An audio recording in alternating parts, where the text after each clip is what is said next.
Hey, what's up guys, Joshua Booster here and welcome back to another One Piece video.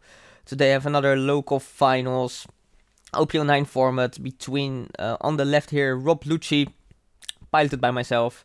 And on the right we actually have Enel, yellow, so not the most standard of matchups, I would say, still two relatively, I would say tier 2 decks probably.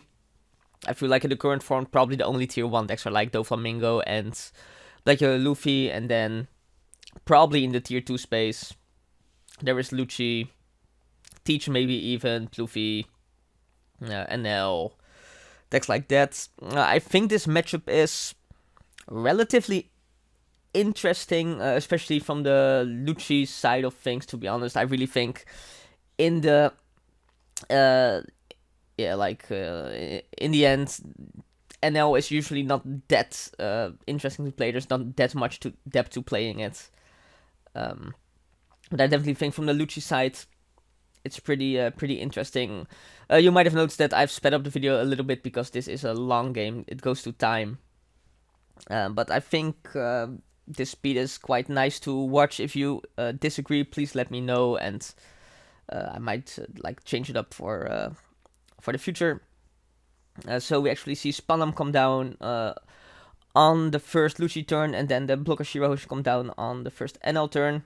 And the thing is, with the Spandam here, I'm not actually a super big fan of playing it into NL because they do play the forecast Kuza now, which is very annoying, which not bottom decks, but the bottom lives to Spandam, and then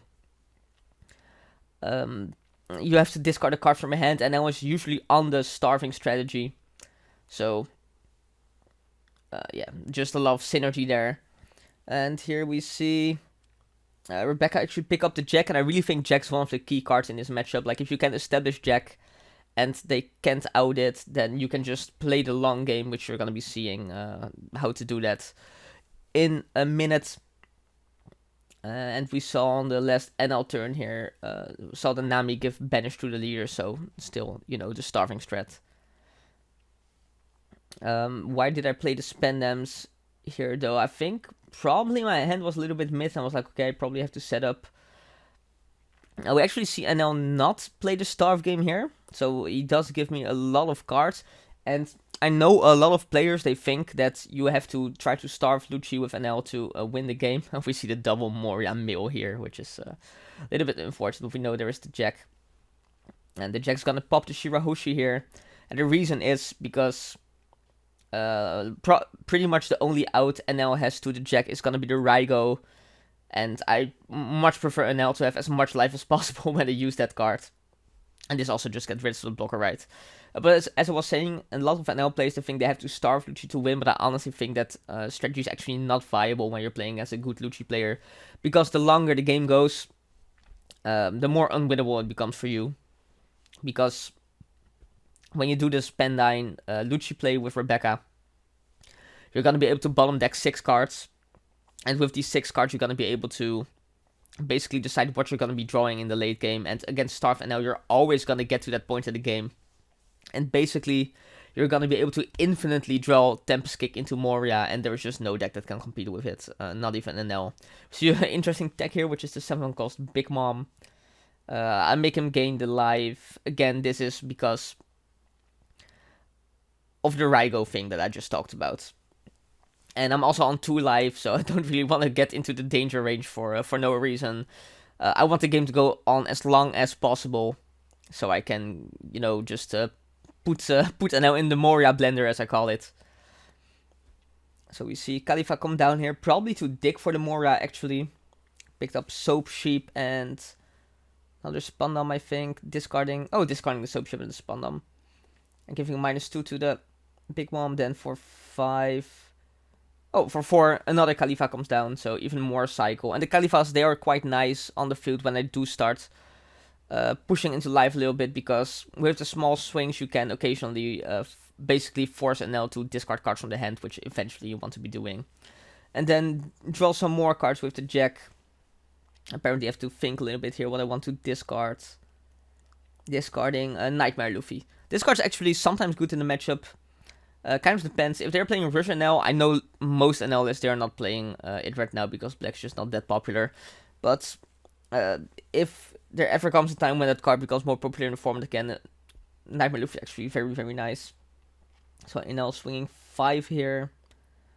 Discard Sabo, and then Ace comes down, just healing, going to, what is it? Is it 6 life? 6 life Enel, pretty strong. So we're definitely in it for the long game, most likely. Just taking a look at all those cards in the trash. And at this point, I think I'm like, okay, so he obviously does not have the Raigo. And I do have to kind of start pushing a little bit at some point, right? Because you do have to get those cards from their hands. I don't think he has the Raigo here. Miltsugu and another Jack. He takes it. And it's actually the Onami which KOs the Rebecca, which is a little bit annoying. It's not the end of the world, but like it's not optimal, right? You still have the swings from both the Califas, and then, like I said, if Jack's on the field, you're basically just every turn gonna be able to KO their big drop without too much trouble.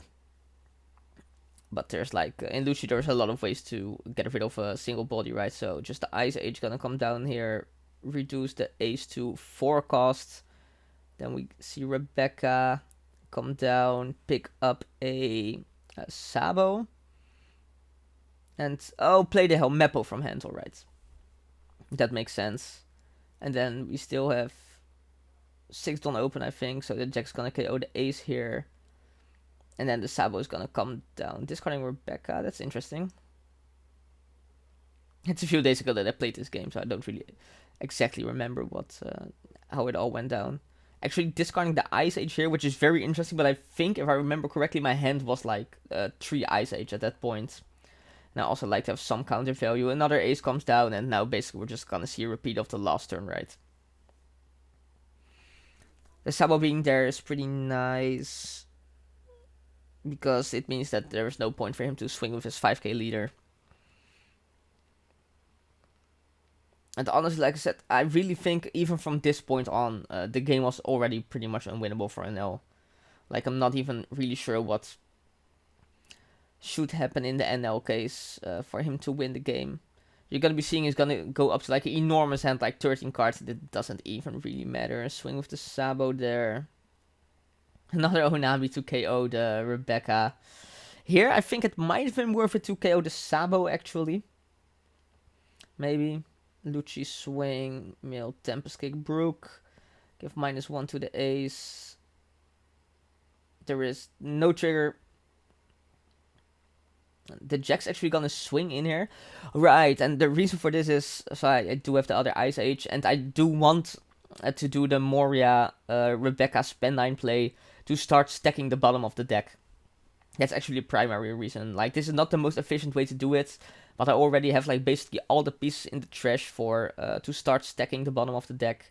You're gonna see, I'm gonna go Spendine, put back Tempest Kick, and then 2, it doesn't really matter, 2 CP names, gonna be Kaku and Spandam. And now the Lucci is probably gonna put back Moria, Tempest Kick Moria, which is what you want to be doing with the first stack.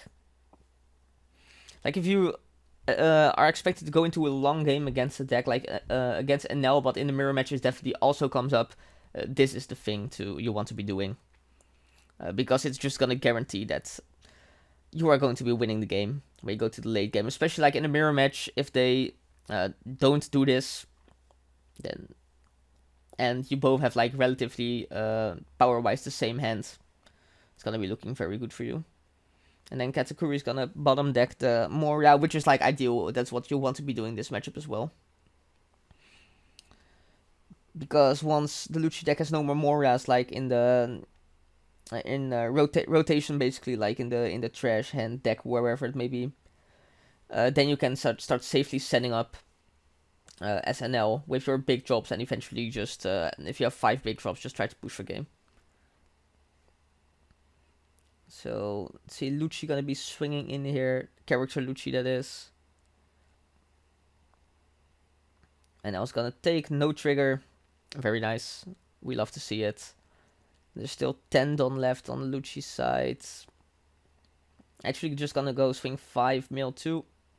Give -1 to the Katakuri. Gonna counter out there with Shirahoshi, I think. Tempest Kick gonna come down, give -3.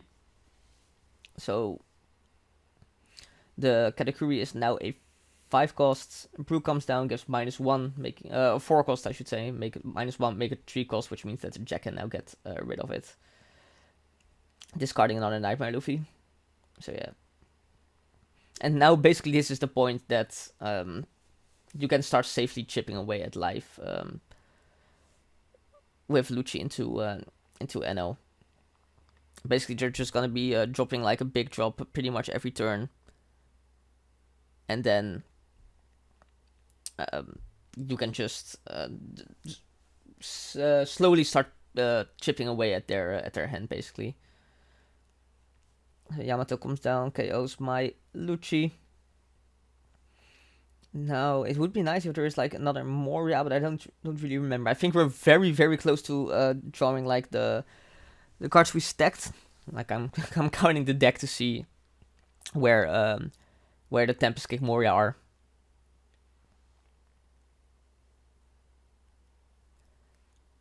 So yeah, I don't think there is a Moria probably, so kind of have to think a little bit. Oh, and we milled this is the last Moria, basically the one we didn't know where it was. Frankie coming down there, which is a pretty good hit for him, I would say. Helps pressure a little bit. And basically in this turn you want to get rid of the Yamato, right? So this Frankie's probably gonna stick around unless you somehow have enough resources to get rid of both of them. So pretty good hit. Very, very, very big thing here. It's probably about if I want to burn the Lost Ice Age or not. I don't go Khalifa.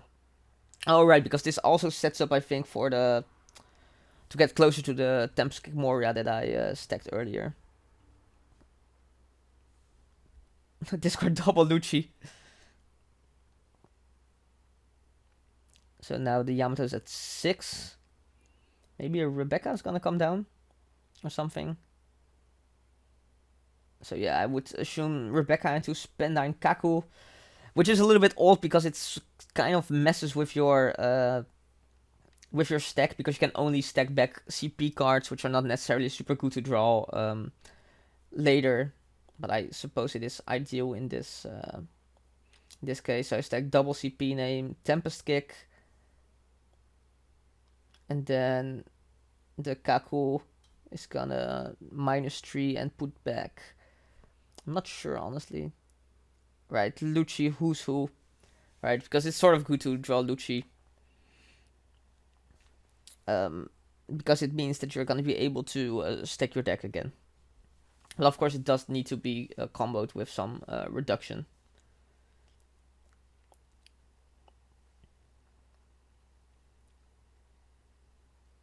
So you're going to opt to have the Kaku die there.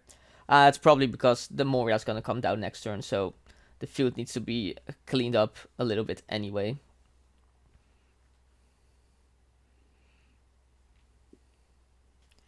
So yeah, it's a little bit rough, but there's like basically no way for Enel to win anymore at this point. I think, which is why if you're like a Lucci player, I really think you should be aware of these plays. Yamato comes down, KOs the Khalifa. And now he's just gonna swing 6 with the Enel, block with the Rebecca to make space for the incoming Moria. So now, if I remember correctly, it should be leader swing, mill 2, Tempest Kick, draw Moria. So 5. Yeah, exactly. So those are the 2 CPs that were stacked back. So now the Tempest Kick is just gonna be able to get play to pick up the Moria, and then I mean, it's over, right? As long as the Jack stays on the field, like, it's literally Tempest Kick Moria is enough to get rid of any big body. Like, if you don't have the Jack on the field, it's actually hard because you can't really get rid of the ace, because with leader Tempest Kick and Moria into Hell Map, you only have like -7. So you can't really KO the ace with Lucci. But as long as the Jack is on the field, you can KO anything by just drawing Tempest Kick Moria. In fact, you can even You don't even need the Tempest Kick. You can just like play out Moria and get out Helmeppo and Rebecca Spendine into Kaku, and that's enough. But we do the Lucci line here because we want to be stacking the deck again with the Lucci to set up for the rest of the game, basically. Even though at this point, like it depends on what big drop he has, right? But we are in a good spot to start applying a little bit of pressure. Katakuri, bottom life, the Moria again. So that's 2 Morias out of rotation, but still 2 stacked to the bottom of the deck, which we are going to be able to draw. So, yep, Tempest Kick, crazy, draw, Moria. Yeah, just rinse and repeat, right? It's quite disgusting, to be honest, like this this gameplay. I think. Basically, the one thing that's hard is like you have to keep count of what you are doing with your stacking, like for a really long time if the Enel opponent has all the big drops they need, basically. And at some point it does become hard to like stack your ideal order with like the Tempest Kick draws and the leader mills and everything you have to account for. In this case, even the Jack sometimes. Oh, he does take this life. And it does appear to be a trigger, because he's really thinking about it. Oh, he's gonna take a look. What's in there? Everything. Everything is in there. Oh, it's the Egghead Luffy. Yeah, that can't KO the Sabo. But it can KO the Lucci, was a little bit annoying. Then 8 into life, and now basically he has to counter this, right? So we start chipping at his hand, so it's 2k, 2k. And then even the Lucci swing he's probably gonna want to counter, because you don't really want to go to 0 life. Even if he does have the heal, having 2 lives is better than 1 life, right? So 5, mill 2, -1 to the Katakuri, and then now very soon the Moria is gonna come down again and clear the Katakuri. It's Moria. Just rinse and repeat, right? Rebecca Helmeppo. Rebecca, get Spendine. Spendine, get Lucci. Like, I've been playing this deck for months, and even I can see how this is a little bit tiresome to play against. So Tempest Kick, double CP again. Lucci.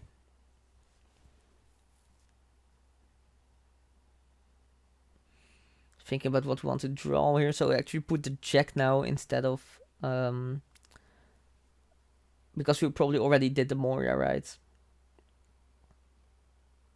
Right, so we put those back. Then it's Enel's turn again. It's just kind of crazy how like every turn is the same, right? Enel, like, he swings and plays like one big thing, and then Lucci swings and plays like their big thing, which gets rid of Enel's big thing, and then just repeat that infinitely, basically. So yeah, it's gonna be ace this time, which is a good one, because right, swinging with 10k is pretty strong. But I was about to say, we have the Rebecca on the field. Actually doesn't swing with leader here. Doesn't want to give me the extra card. I think probably you should have. Oh no, it's for the Yamato, right? He doesn't want to swing with leader because that means that the Yamato won't be able to get rid of a 4 cost anymore. Yeah, that makes sense.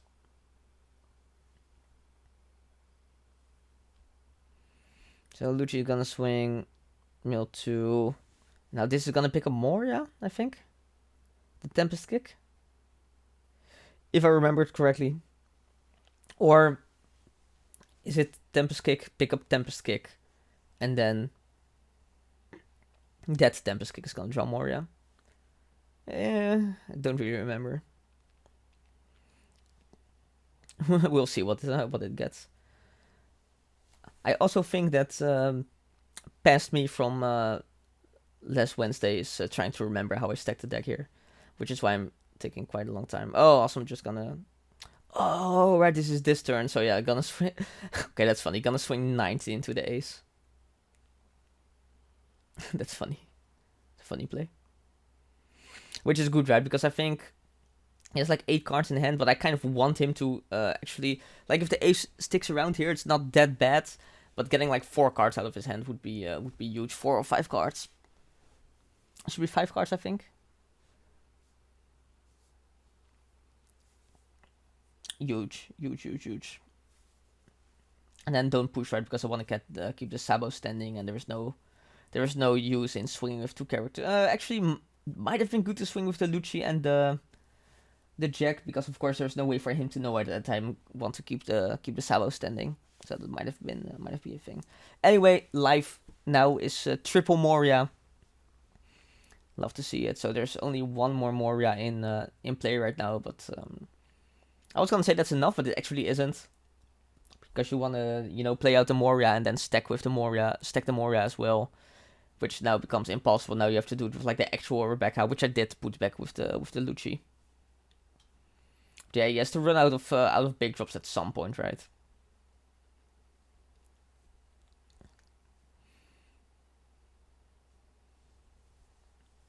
There's already the out for the Katakuri ready anyway, because I've had the Ice Age for like forever.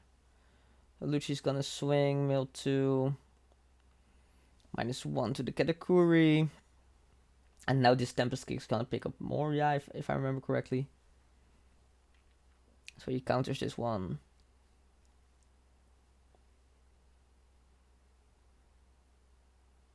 So yeah. I was correct, that was gonna be the Moria. We played it out correctly. Like, it does sometimes become kind of hard to remember exactly what like how you stack the deck. Which is why I think Nami is like a hard deck to play, because actually stacking the bottom deck is very, very important in that deck, and remembering all the cards, it just is a skill in itself, I think. But I'm not a Nami enthusiast by any means. In fact, I think the game would be better off if decks like that didn't exist. But if I know a lot of people do get enjoyment out of it, but I just like playing the same game my opponent does, basically. So yeah, crazy plays. We just see the thing again. Actually, what would have been cool here is if I did spend 9 play over the Moria, and then stack the Moria back to the bottom of the deck. That would have been funny. Which is something I was thinking about later. So basically now I'm stacking like Rebecca double Ice Age, and this is where the stack basically kind of ends, because like the 3 Moria, they are in life, right? So there's just not that much left to oh, and if I remember correctly, like my opponent made a misplay here, because I know it's crazy, but he actually misplayed with Enel, where you're gonna see he's gonna be playing Gadatsu, I think, but I only have 3 life at this moment, so the Gadatsu is not actually gonna be able to pop the Lucci, which is a little bit rough. But like, honestly, I don't think it would have mattered that much, honestly. But I mean, maybe. Who knows? He could have gone like 0 cost event into Veggie Live into top deck Ace. Even then, I don't think he would have won on the spot. But right, so he goes pitch Gadatsu, and then the Gadatsu pops nothing, and this could have popped the Lucci, right? If he did it correctly, and then I only had 3 swings, which is, I mean, it could have been enough, depending on the triggers. Should go 5 mil Rebecca there. Pitches another Gadatsu. 2 cards remaining in hand, I think. Tempest Kick picks up something, I don't know. Jack is going to KO the Gadatsu here. Pitching the Ice Age. And then... Ooh, this is very, very good. The Kaido comes down. Which we also stacked back, I suppose. Very, very strong. And then he has to discard a card, right? Which is the 0 cost event. And it goes to 2 cards. Yeah, honestly, I don't think it would have mattered. So big thing for Enel here, but it's pretty much over, right? Even if he heals, even if it is ace, like can go ace, Rebecca will block. He's actually just gonna go very big swing. And then, yeah, now this is where it should be over, right? So 7 on leader, he only has 2 cards. So if he, yeah, was about to say, has to discard both 5. He actually can't trigger this because this costs to discard a card for Nami. So I guess he can trigger it, but it doesn't matter because it won't do anything. 9. Yeah, that's gonna be the game, right? Because there's no trigger. So, yeah, pretty interesting game. Be sure to leave a comment, like, subscribe, and if you do, I'll see you in the next one. Bye!